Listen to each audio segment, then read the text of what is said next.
My child, there are spaces in life that feel emptier than they look. A room can still be furnished and feel empty. A routine can still be full and feel empty. A conversation can still happen and feel empty. A week can still move forward and feel empty. And that emptiness has been speaking to you. You have tried to ignore it by staying busy. You have tried to explain it away by saying you are only tired. You have tried to outrun it with noise, with scrolling, with overthinking, with planning, with helping other people so you would not have to sit with what your own heart has been trying to say. But still, when everything slows down, you feel it again. That hollow feeling does not always mean something is wrong. Sometimes it means something false is losing its grip. Sometimes it means what once distracted you no longer satisfies you. Sometimes it means I am clearing out what can no longer support who you are becoming. Reassuring. What feels empty right now may not be loss. It may be room. Room for something truer. Room for something cleaner. Room for something that does not only look good from the outside, but can actually hold your peace from the inside. But room often feels lonely before it feels hopeful. That is where many people become afraid. They panic when old excitement stops working. They panic when familiar patterns no longer comfort them. They panic when the things they used to run back to suddenly feel shallow. And because they fear the empty space, they rush to fill it with anything available. Do not do that. Not every empty season is asking to be filled quickly. Some empty seasons are sacred. Some are being protected from contamination.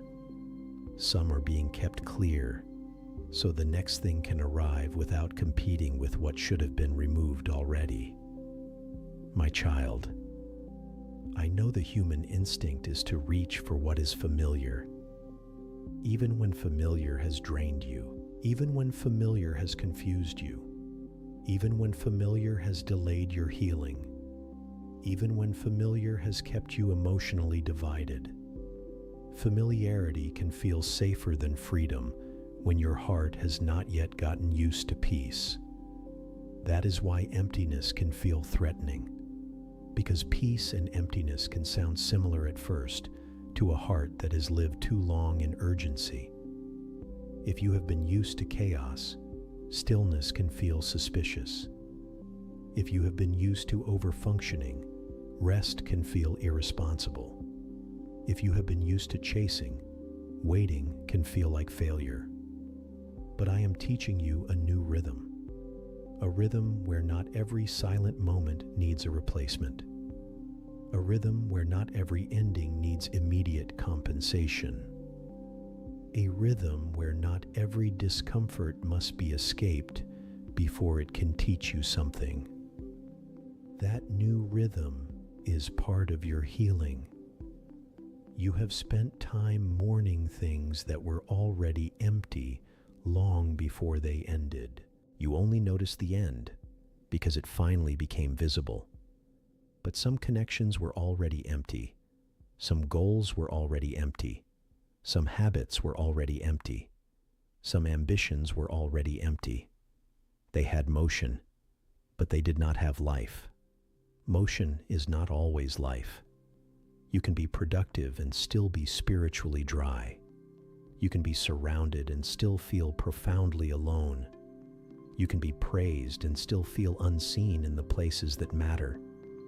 You can be moving fast and still be moving away from peace. That is why I am dealing with your emptiness honestly, not to shame you, not to strip you of joy, not to make life feel small, but because false fullness is dangerous. It keeps you from noticing what your soul actually needs. It teaches you to survive on stimulation when what you really need is truth. Truth can feel quiet at first. Truth does not always arrive with fireworks. Sometimes it arrives as a growing inability to keep pretending, a growing reluctance to force things, a growing weariness toward what once impressed you, a growing hunger for what is simple, deep, clean, and real. That hunger is not weakness. It is discernment awakening. Your spirit is starting to reject substitutes. Your heart is beginning to want substance more than image. Your inner life is becoming less willing to trade peace for approval, attention, adrenaline, or temporary relief. That is growth, even if it feels uncomfortable. Many people do not realize how often they fill sacred space with unnecessary noise. The moment a relationship ends, they run toward the first distraction. The moment a plan changes, they rush into another plan just to avoid feeling uncertain. The moment life becomes quiet, they reach for anything that prevents reflection. And then they wonder why they keep repeating cycles. Cycles continue when space is never honored. If every empty place is immediately covered, then nothing underneath gets healed. If every ache is immediately anesthetized, then the deeper pattern stays untouched. If every season of clearing is treated like an emergency, then the next chapter arrives on top of unprocessed debris. I love you too much to build your future on top of unprocessed debris. That is why some things are clearing. That is why some relationships feel distant. That is why some distractions feel weaker. That is why some desires are being re-examined. That is why some dreams are being purified instead of simply accelerated. You think you need immediate replacement, but often what you need first is honest room. Room to hear what your mind sounds like without constant interruption. Room to recognize what you have been avoiding. Room to feel where your peace leaks out. Room to discover who you are when you are not busy proving yourself. That discovery matters because a person who does not know how to be at peace in open space will keep choosing crowded things for the wrong reasons. They will call pressure purpose. They will call attention love. They will call intensity alignment. They will call constant activity progress. But none of those words can change what something costs your soul. My child, you are learning to recognize the cost. You are noticing what drains you after the excitement fades. You are noticing what leaves you restless instead of grounded. You are noticing how certain habits promise relief, but leave your mind heavier. You are noticing which paths flatter your ego while starving your spirit. That awareness is part of the making room process. What is being removed is not always what you hated. Sometimes it is what you leaned on. Sometimes it is what you justified. Sometimes it is what made you feel temporarily okay. Sometimes it is what helped you postpone the deeper work. Removal hurts more when it touches what you once used to cope. That is why I need you to stop assuming that pain means the clearing is wrong. Pain can also mean attachment is being broken. Pain can mean dependence is being exposed. Pain can mean a false source of comfort is losing its authority. Pain can mean your soul is finally becoming honest about what it can no longer live on. Do not go back to shallow things just because the room feels large. Do not call emptiness a failure when it may actually be preparation. Do not downgrade your hunger just because the wrong things are no longer satisfying you.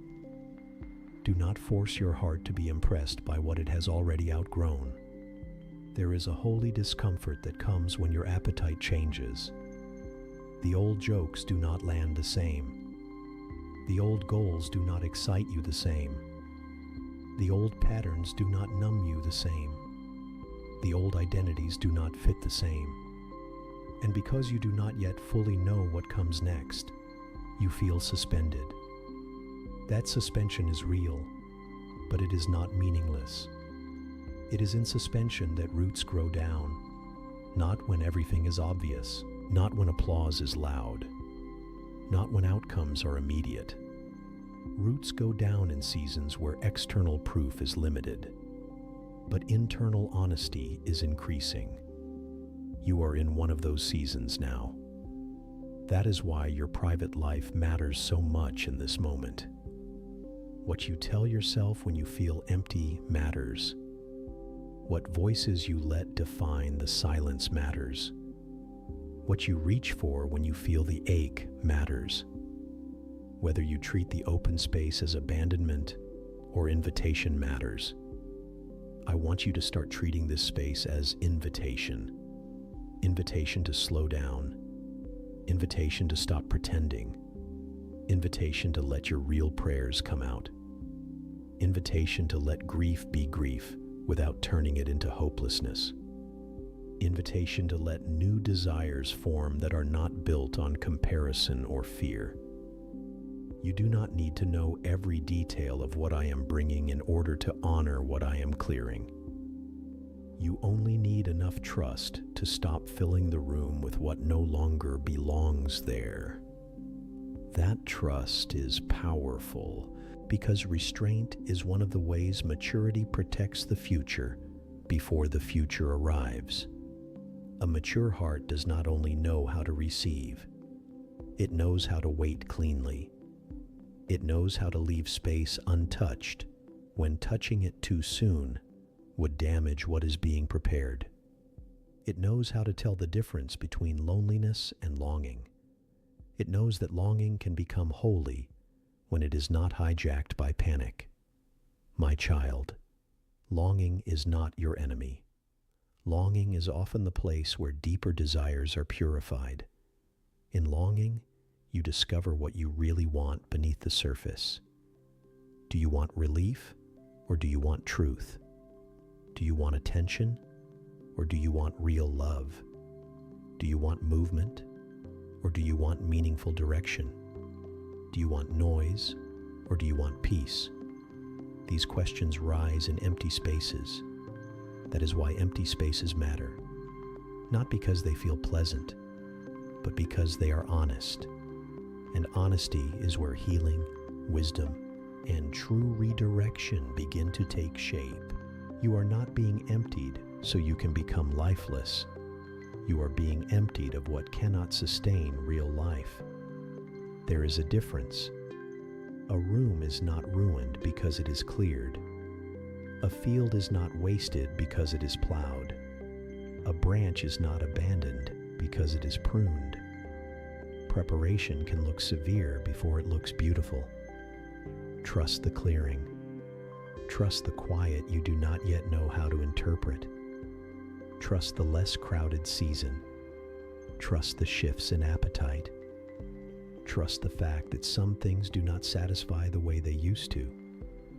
That does not mean joy is gone. It means your heart is learning to stop feeding on what cannot nourish it.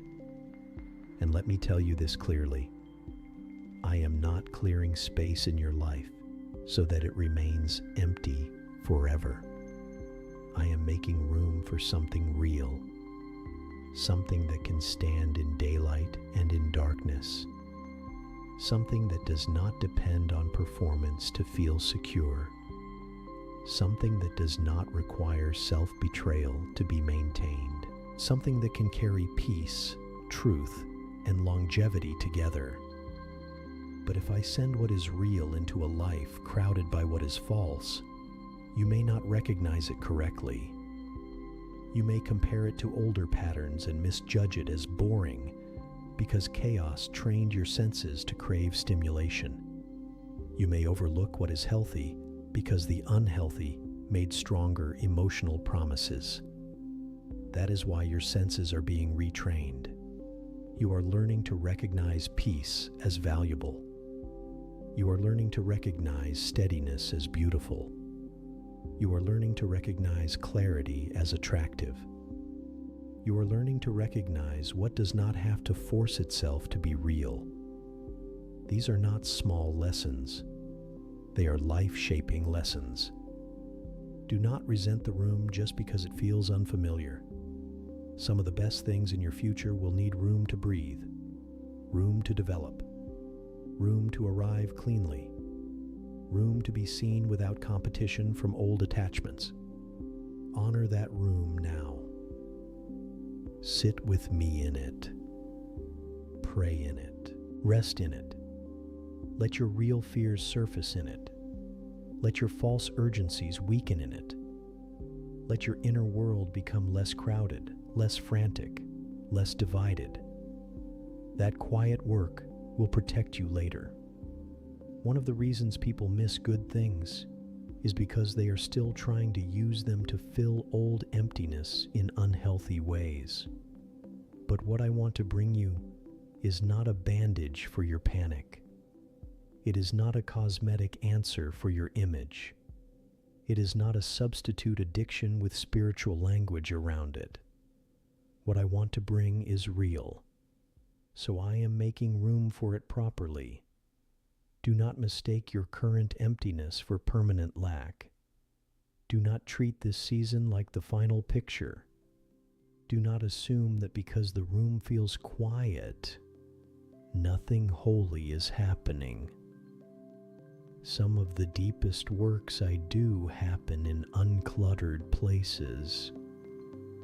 Some of the most important inner shifts happen when there is no applause to distract you. Some of the most powerful answers begin as interior rearrangements long before they become visible outcomes. Your spirit is being reordered. Your cravings are being examined. Your sense of worth is being detached from noise. Your definition of peace is being refined. Your inner life is learning how to breathe without leaning on substitutes. That matters more than you know. Because when something real arrives, it will not need to rescue you from panic in order to feel meaningful. It will meet a heart that has been made spacious, a heart that has become more truthful, a heart that has stopped begging shallow things to feel deep.